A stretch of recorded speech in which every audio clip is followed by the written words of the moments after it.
Hi friends, welcome back to our channel. నేను మీ కుమారిని. Today my recipe నెలవంక బిస్కెట్లు మైదా పిండితో చేశాను. రెసిపీ చాలా బాగా కుదిరింది. పక్కా కొలతలతో పర్ఫెక్ట్గా చేస్తే చాలా బాగా పర్ఫెక్ట్గా కుదురుతాయి. బిస్కెట్లు పర్ఫెక్ట్గా గుల్లగా కుదిరాయి. చూడండి, నేను ఒక తుంపి కూడా చూపిస్తాను. ఎంత బాగా కుదిరాయంటే వెనక కూడా బాగా బ్రౌన్ కలర్లో వచ్చి పిల్లలకి స్కూల్కి వెళ్ళేటప్పుడు స్నాక్స్కి కూడా చేసి పెట్టచ్చు. చాలా ఇష్టంగా కూడా తింటారు. నేను ఇవి మైదా పిండితో చేశాను. ఇప్పుడు దీని ప్రాసెస్ చూసేద్దామా? హాయ్ ఫ్రెండ్స్, బిస్కెట్స్కి కావాల్సినవి ఒక కప్పు మైదా పిండి. నేను ఒక గిన్నెతో తీసుకుంటున్నాను. మీరు గ్లాస్తో కానీ బౌల్తో కానీ దేనితో కొలుచుకున్న మెజర్మెంట్ ఈక్వల్గా ఉండాలి. మైదా పిండి ప్లేస్లో మీరు గోధుమ పిండి అయినా తీసుకోవచ్చు. మైదా పిండి, ఒక పావు కప్పు షుగరు పౌడర్ చేసి పెట్టానండి. నేను ఒక హాఫ్ కప్ కన్నా తక్కువగా, ఒక 2 స్పూన్లు తక్కువగా నెయ్యి తీసుకున్నాను. గీ ఇలా ఉండాలి, కొంచెం బాగా గట్టిగా, కరిగి అయితే ఉండకూడదు. వంట సోడా కొంచెం, చిటికెడు సాల్ట్. చూడండి, నేను ఒక గాజు బౌల్ తీసుకున్నాను. అందులోకి నెయ్యి వేసుకున్నాను. షుగర్ పౌడర్ వేసుకుందాం. ఇప్పుడు జల్లించి వేసుకోండి, ఏమన్నా బౌల్స్ ఉంటే పోతాయి. 1 కప్పు మైదా వేసుకుంటున్నాను.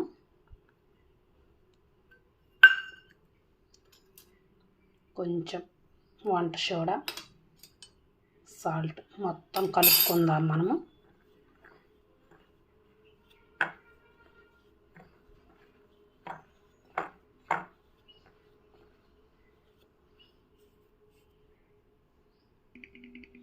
చూడండి, ఇలా కలుపుకుంటూ ఉండాలి. మినిమం ఒక 5-10 నిమిషాల దాకా కలుపుతూనే ఉండాలి. పట్టుకుంటే ఇలా ఉండలా రావాలి. మీకు పొడి పొడిగా అనిపిస్తే మధ్యలో నెయ్యి యాడ్ చేయండి. ఇలా ముద్దలాగా వచ్చేవరకు చూడండి, ఇలా రావాలి. రౌండ్గా ఇలా అనంగానే ఇలా తుంపేలాగా ఉండాలి. అంత సాఫ్ట్గా ఉండకూడదు, అంత గట్టిగాను ఉండకూడదు. చూడండి, ఇలా కలుపుకున్నాను. ఇలా సాఫ్ట్గా ఉండకూడదు, అంత గట్టిగా ఉండకూడదు, ఈ మాత్రంగా ఉండాలి. మీకు ఒక్క చేతితో కలపడం రాకపోతే 2 చేతులతో బాగా ప్రెస్ చేయండి, ఒక 5 or 10 minutes వరకు. అప్పుడు ఈ కన్సిస్టెన్సీలో వస్తుంది. ఇప్పుడు మనం ఒక స్టీల్ది ప్లేట్ తీసుకుందాము. పళ్ళెం కానీ ప్లేట్ కానీ తీసుకోండి. ఇప్పుడు దీన్ని మనం తీసుకున్నాం కదా, ఈ ఉండని ఇలా స్లోగా ప్రెస్ చేద్దాము, స్క్వేర్ షేప్ వచ్చేంత వరకు. చూడండి, మధ్యలో అలా స్క్రాచెస్ వస్తుంటాయి. ఇలా స్క్వేర్ షేప్ వచ్చేంత వరకు ప్రెస్ చేయండి. చూడండి, స్క్వేర్ షేప్ వచ్చేలాగా ఇలా ప్రెస్ చేస్తూ ఉండండి. మధ్యలో ఇలా అనుకుంటూ ఉండండి. ఇలాగా స్క్రాచెస్ మధ్యలో ఎక్కడా లేకుండా ఇలా స్మూత్గానండి, ఒక షేప్ వచ్చేలాగా. ఇప్పుడు మనం చేతితో ఒత్తాం కదా, చపాతీ కర్రతోటి ఇలా స్మూత్గా చేస్తున్నాను దాన్ని, స్క్రాచెస్ రాకుండా. చూడండి, ఈ మాత్రం సైజు ఉండాలి. అంత పల్చగా ఉండకూడదు, అంత మందంగాను ఉండకూడదు. నేను చాక్తో కట్ చేస్తున్నాను. చూడండి, షేప్ కరెక్ట్గా రావాలి. ఇలా ఈక్వల్గా కట్ చేయండి.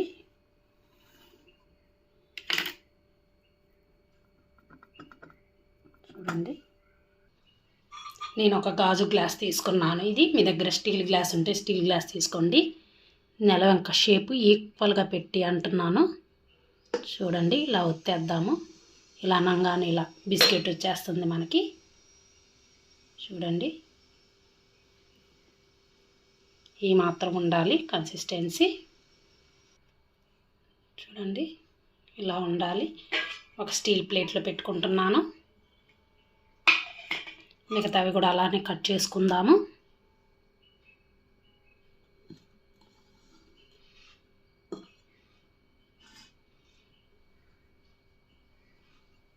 స్లోగా తీయండి, ఇలా వచ్చేసిద్ది. స్టీల్ ప్లేట్లో పెట్టేసుకుందాము. చూడండి, ఒక వరుస కూడా తీసేసాను. నెక్స్ట్ కూడా మనం తీసేసుకుందాము. ఇలాగే మనకు కావలసిన షేప్లో తీయచ్చు. చూడండి,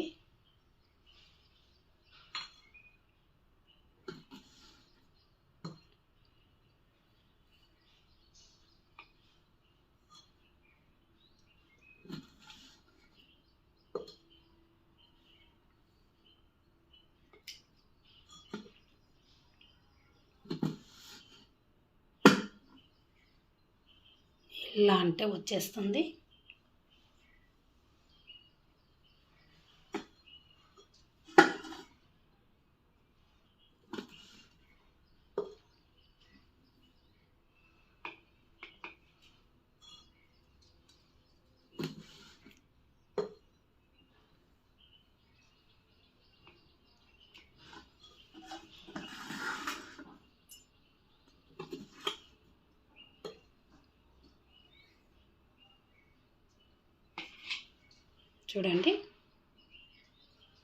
చూడండి ఎంత పర్ఫెక్ట్గా వచ్చిందో. ఇప్పుడు మిగతాది కూడా మనం వేస్ట్ కాకుండా ఈ పిండిని ఇలానే రౌండ్గా చేసుకొని మళ్ళీ ముద్దలా చేసుకుందాము. ఇలాగే చూడండి, నాకు ఒక కప్పు మైదాకు గాను 2 ప్లేట్స్ వచ్చాయి. నేను స్టీల్ ప్లేట్లలో వేశాను. ఇప్పుడు నేను స్టవ్ ఆన్ చేసి దానిపైన స్టాండ్ పెట్టుకుని సాల్ట్ వేశాను. తగినంత సాల్ట్ మనం వంటల్లో వేసుకుంటాం కదా కర్రీస్లో, ఆ సాల్ట్ వేశాను. ఇప్పుడు ఈ స్టాండ్ పెట్టి ప్రీ హీట్ చేద్దాం. మొత్తం మూత పెట్టుకున్నాము. 5 or 10 minutes హీట్ అవ్వాలి బాగా. చూడండి బాగా హీట్ అయిపోయింది. ఇప్పుడు మనం ఈ ప్లేట్ పెట్టుకుందాము. చూడండి ప్లేట్ పెట్టుకున్నాము, దానిపైన మూత పెట్టుకుందాము. ఒక 15 minutes కదపబాకండి.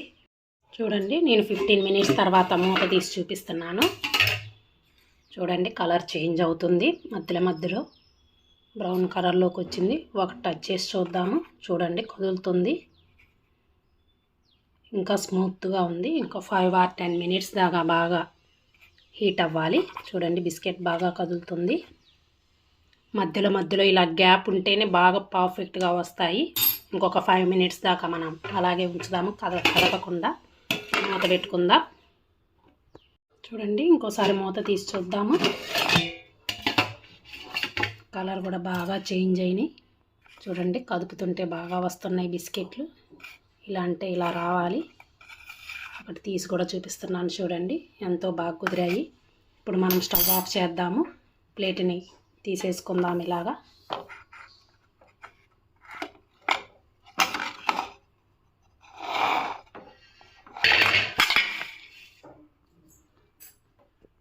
నేను ఇప్పుడు ఇందులోకి మళ్ళీ ఇంకో ప్లేట్ కూడా పెట్టుకుంటున్నాను. ఇలా పెట్టేసుకుందాము,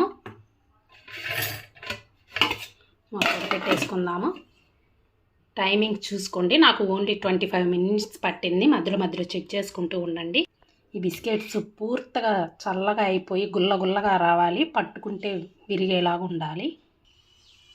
చూడండి రెండోది కూడా బాగా రెడీ అయిపోయింది. ఇప్పుడు మనం స్టవ్ ఆఫ్ చేద్దాము.